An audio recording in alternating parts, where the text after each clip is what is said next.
If you had asked me after I separated from my husband about 21 months ago, if you had asked me like a week or 2 or 3 or 4 weeks after that happened, if I would ever be okay again, I would have told you point blank, no, I'll never be okay again. Hey guys, I'm having a pretty rough mental health day today. She says, I love you. He goes, love you too. Good night, right? So I look at him and I go, did you just take a phone call with another woman in my bed? Just the absolute audacity of taking a phone call from your girlfriend while in another woman's bed after sleeping with her. Like, I can't even fathom, like, where do men get the audacity? Welcome back, family. Today, we are going to review another modern woman who decided to leave her marriage just so that she can go ride the cock carousel with Chad and Tyrone. Let's first start by watching her trying to cope with her bad life decisions by thinking that she has become a better person after leaving her marriage. And right after, I will prove to you that these modern women just put on a facade as usual because in reality, they are really miserable. Let's watch. So today is my birthday. I am officially 36 years old, and in the last year, so many things have happened in my life. And I wanted to take the time today to talk about what those things were and what I've learned. I've learned that I'm a strong-ass bitch. That's for sure. If you had asked me after I separated from my husband about 21 months ago, if you had asked me like a week or 2 or 3 or 4 weeks after that happened, if I would ever be okay again, I would have told you point blank, no, I'll never be okay again. The truth is, I'm okay. I'm more than okay. And I'm so much better than I was with him. I learned that I'm lovable. That people love me. People want to be around me. People want to hear what I have to say. People respect me. That a lot of the things that my ex-husband said to me about myself were projections of the way he felt about himself. And it never had anything to do with me. I solo backpacked through Southeast Asia by my damn self last year. That was some cool ass shit. And what I learned there is that I can do things by myself. I don't need a partner. I don't need a man.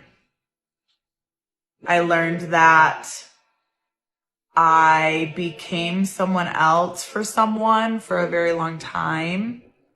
And that I'm not exactly the person who I thought I was with him. I'm not as introverted as I thought I was. I don't hate people the way I thought I did.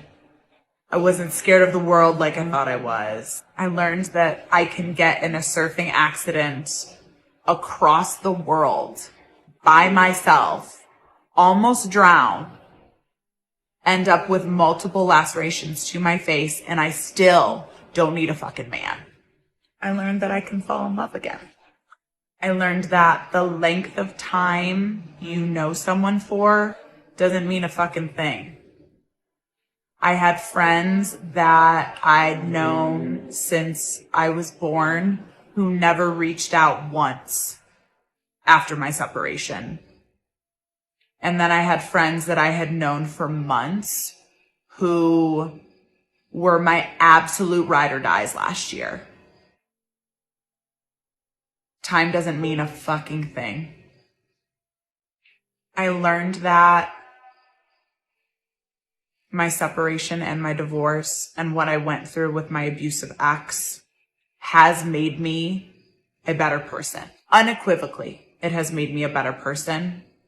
And yet, I would not wish it on anyone. And I wish to God that I had never gone through it because it almost killed me. But I have learned that I can be so much happier and healthier on the other side of everything bad that's ever happened to me. that I am the type of person to make the absolute best of every f***ed up situation that the universe puts me in. Without a doubt. I am the strongest motherfucker out there. And you know what? I am so fucking proud of myself for that. Because that doesn't come from anywhere but from within. It is all a facade. These modern women are just trying to put on a front under pretext that they are living their best life. They are all trying to cope in their misery, and I will prove it later on. But now, let's watch her getting pumped and dumped by Chad. I decided today would be a fun day to tell you guys about a date that I went on 2 summers ago, with a guy that I met on Facebook dating, which, number one, don't do that. Facebook dating is like the weirdest dating app of all time ever. But anyway, I met this guy on Facebook dating. He was quite a bit younger than me, very hot, of course. And we exchanged numbers and we started FaceTiming. The FaceTimes were good. I thought he was attractive. He looked like his photos, thank God. And we chatted, I don't know, maybe like 6 to 8 times over FaceTime before we decided to meet. So one night I'm out with my cousins in Denver, and he tells me he's out at a club with his friends. It's his birthday. They've got bottle service, blah, blah, blah. So I decide to meet him for the first time, which, like, in hindsight, was not the best environment in which to meet a date off of an app for the first time. Hindsight's 2020. So anyway, I meet this guy at the club. We hang out for a little bit. He's kind of drunk.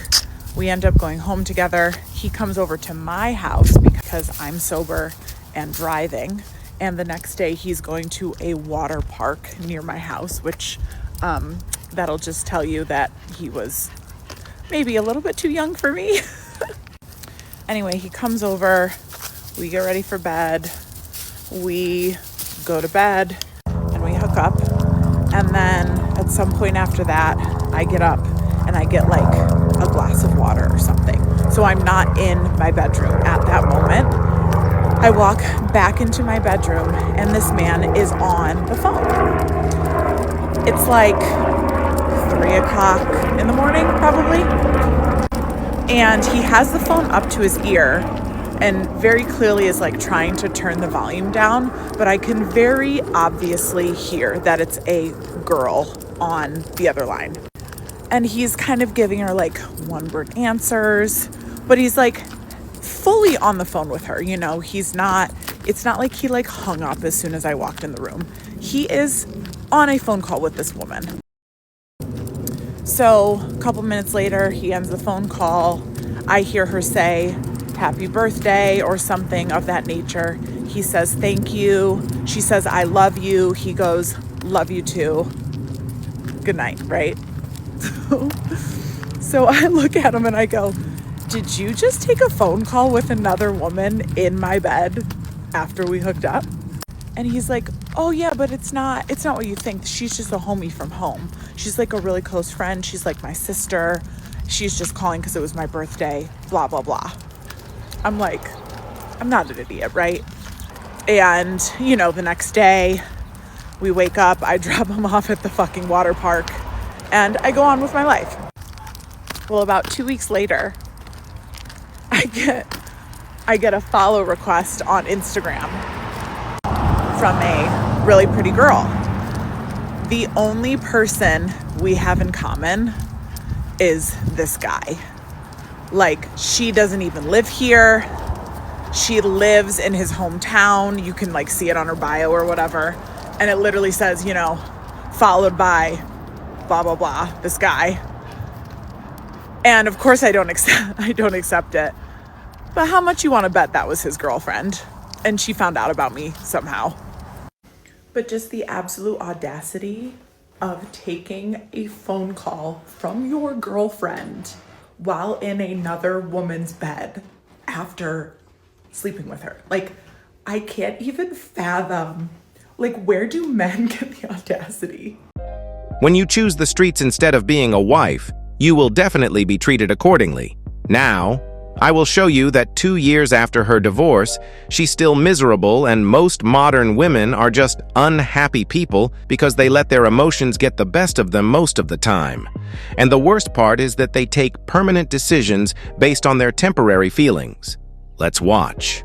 Hey guys, I'm having a pretty rough mental health day today, but I just wanted to come on here to say that if you have a friend who you can call when you're having a day like this, maybe you can't stop crying or you're spiraling, and that friend will get on the phone with you and they will talk you through what you're going through, and they will ask you what you need, and they will walk next to you in your distress and throw out ideas for things to make you feel better or solutions. And they will just sit on the phone and listen to you as you cry. Those people, hold them so close to your heart and never let them go because they are so special. These modern women always need a shoulder to cry on all the time. All they do is trauma bond and constantly chasing after the next best thing. As you may read on the caption on your screens right now, how much they struggle with the first breakup right after their divorce. And the real reason they struggle so much is because they leave their marriages for the Chad that they have been talking to, thinking that he will commit to them, only to find out that Chad only wanted to bust a nut. This is the consequences of social media. Modern women confuse the attention they get from random people on these sites as genuine attention. You can read all the attention this woman is getting on her dating site profile. And she is even bragging about it, thinking, not realizing that all most these guys want is to pump and dump her. To the streets she belongs, and to the streets she shall return. Fellas, protect yourselves at all cost against these types of women. And above all, don't forget to keep your head up, focus on your goals, and everything else will follow. I love you, and I appreciate you for all your support.